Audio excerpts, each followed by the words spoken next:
ایک کافر نے جنگ یمامہ میں حملہ کیا اور حضرت عمار بن یاسر رضی اللہ تعالیٰ عنہ کا کان مبارک شہید کر دیا، اور آپ کا کان مبارک کٹ کر زمین پر گر گیا۔ راوی کہتے ہیں کہ آپ کا کان تڑپ رہا ہے، پھر بھی شہادت کا جذبہ اس قدر ہے، صحابی کا کان کٹ کر زمین پر گر گیا، پھر بھی خدا کی راہ میں جہاد کر رہے ہیں۔ اور جب کان کٹ کر نیچے گرا، راوی کہتے ہیں کہ اور جذبے سے اللہ کی راہ میں لڑنا شروع کر دیا۔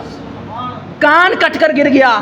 آج ہمیں سوئی چبھ جائے تو ہم برداشت نہیں کرتے، اور قربان نہ جاؤں عمار بن یاسر کی شان پر کہ جس نے اپنا کان رسول اللہ کی دین کی خاطر قربان کر دیا، اللہ اور اس کے رسول کی رضا کی خاطر اپنا کان قربان کر دیا۔ اور جنگ یمامہ کے بعد ایک بندے نے حضرت عمار بن یاسر رضی اللہ تعالیٰ عنہ کو تانا دیا اور کہنے لگا کہ تیرا کان کٹا ہوا ہے۔ حضرت عمار بن یاسر کو کہنے لگا کہ تیرا کان کٹا ہوا ہے، تیرا کان کٹ کر گر گیا، ٹوٹے کان والا۔